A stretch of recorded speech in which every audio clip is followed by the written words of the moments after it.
Are you ready now there, Benny? Let's go with the Mike Ferlazzo, Des Moines Imports football forecast. The Iowa Sports Connection Radio Network presents the Friday Night Live football forecast. 3 claps, we're ready tonight. 3 claps. 3 claps.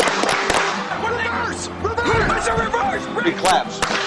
I love Friday nights when you're looking for a win and Saturday morning when you found one. You give me your best. You keep going. That's it. You play for your fathers tonight. You can't be unemotional. This is an emotional game. The Friday Night Live football forecast presented by IowaSportsConnection.com. I like football. Thank God it's Friday. Now here's your host, Mike Ferlazzo. Hi, friends, and welcome to the Iowa Sports Connection's Friday Night Live football forecast, sponsored by Des Moines Imports. We've reached the midway point of the season, and that means some conference and district races are now taking shape. And we'll take a closer look at 25 key contests tonight. We'll start in an 8-player and District 2 as the defending state champion and second-ranked Armstrong-Ringstead, winners of 13 straight, plays host to 5th-ranked Grettinger-Terrell, with both teams 4-0, 2-0 in the district. These two teams met last season in the state quarterfinals, and Armstrong-Ringstead rolled 70-19. The visiting Knights and their head coach Carlton Hector believe they've come a long way since that game, and they'd like to prove that to the defending champs tonight. They got a great tradition. Their kids come every year ready to play.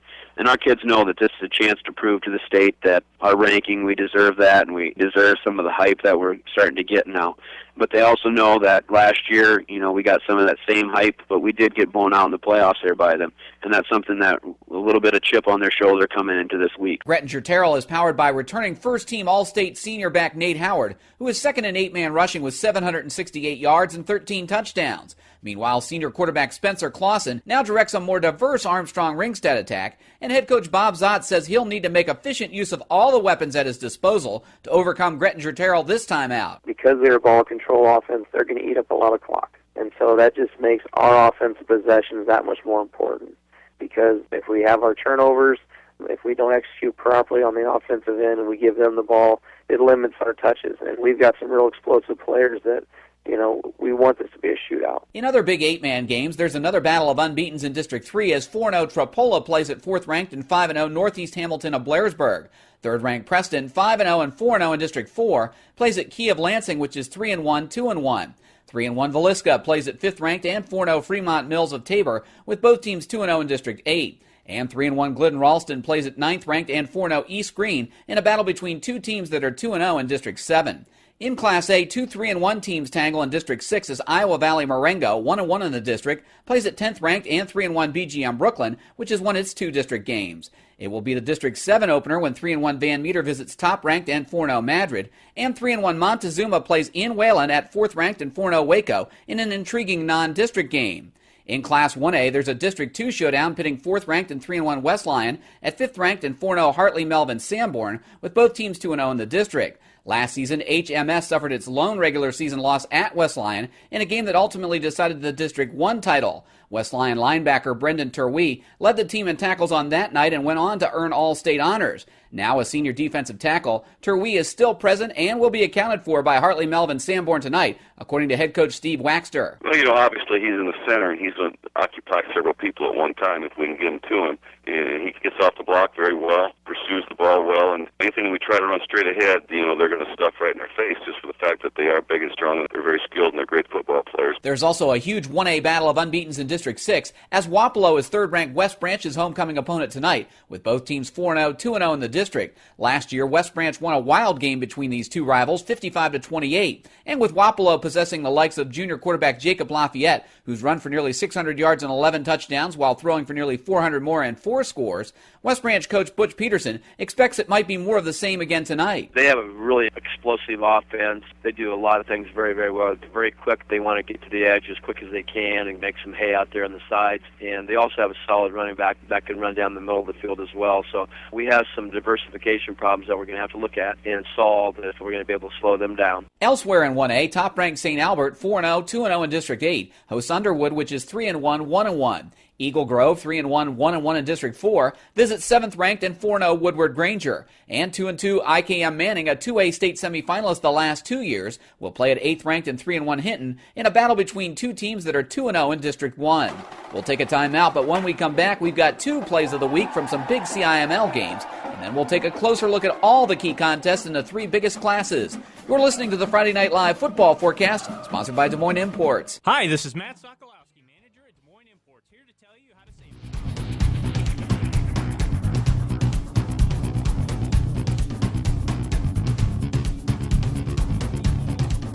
We'll go east for the biggest 4A games tonight, starting with a first-place showdown in the Mississippi Athletic Conference when 9th-ranked North Scott travels to 2nd-ranked Bettendorf, with both teams 4-0 overall and in the MAC. This one's a classic irresistible force versus immovable object confrontation, with North Scott averaging 52 points per game in its last 3 wins, while Bettendorf's defense has yet to surrender a point this season.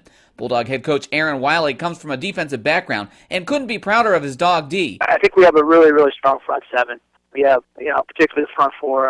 Brody Berry was All-State last year as a junior, and he's had a great start to his year. And the front 7's been playing really well. And the secondary is inexperienced. None of them really played last year, but they're learning. They're getting better, and they'll have a tremendous challenge this week. But while most experts focus on the offenses and defenses, North Scott head coach Kevin Tippett knows he has a forgotten field position weapon in All-State senior punter Austin Miller. He's got a good leg, and punting the ball field position when it's at a premium, and if we can force him to go long field, and that's something they've had on their side this year, is they've had a lot of short field to their special teams, and those are hidden yards that we have to win this week. I'll be in the Unidome tonight for a Mississippi Valley Conference Valley Division showdown as 7th-ranked Cedar Rapids Xavier, which suffered its first loss in a 26-24 heartbreaker last week at defending state champion Iowa City High, visits 3rd-ranked and 4-0 Cedar Falls for the Tigers' homecoming. While the Tigers run behind All-State junior back Barkley Hill, they keep defenses guessing by using a pair of senior quarterbacks in Kyle Denning and Jordan Doyle. Legendary co-head coach Pat Mitchell explains the method to their quarterbacking madness. We're going every other play, and we have it doesn't matter what quarterback's in there, we'll just run what we're going to run and let it go that way, or throw what we're going to throw. And they both can throw it. They both are good leaders. They're both good athletes. And I thought let's play them both rather than set one down and basically junk in this senior year. Elsewhere in 4A, Southeast Polk, 3-1-0-1 in the CIML Central Conference, comes off its bye week and should be well rested for a game at top-ranked and 5-0 Dowling, which is 1-0 in the conference. And in a huge early season showdown in the CIML Iowa Conference, 4-1 Ames, which you heard won its conference opener last week, plays at 3-1 Fort Dodge, which is playing its conference opener. Central Iowa has 3A's top game as 3-1 ADM visits 4-0 Norwalk for the final game at Minert Field, with both teams 2-0 in District 8. Norwalk head coach Paul Patterson's principal concern, of course, will be trying to contain ADM's junior All-State quarterback Gavin Glenn, who is 3rd in 3A passing with 977 yards and 6 touchdowns. Patterson has gone to school on tape from Glenn's worst game, the Week 2 loss at Ballard. We are going to have to try and emulate what Ballard did. They really got off the ball and put pressure on their front 4. They didn't have to stun a lot, so they got to have 7 guys in coverage. We're going to try and do what we can to keep him contained, not necessarily get in there and sack a quarterback. We had a tough go of it last week. We put pressure on him, but we also let him have open running lanes, the McWilliams kid from Knoxville, and he got outside and he made plays, and we're going to try to avoid that. So our approach is going to be more keep him contained. Also in 3A, top-ranked Harlan travels to Council Bluffs to meet Lewis Central, with both teams 3-1, 2-0 in District 1. And Charles City visits West Delaware in Manchester, with each 3-1, 2-0 in District 4. In 2A, 3-1 Davis County Bloomfield knocked then 7th-ranked Albia from the ranks of the unbeaten with a 44-27 win last week. But it faces another big spot tonight when it travels to 10th-ranked and 4-0 Sigourney Keota, with both teams 2-0 in District 6. And Davis County head coach Ed Koser admits it's a whole new ball game facing the Sigourney single wing tonight. I don't think anything prepares you for Sigourney's offense. Just that single wing, you don't see it anywhere else, and it's just a hard thing to prepare for in a couple of days, Parker up there at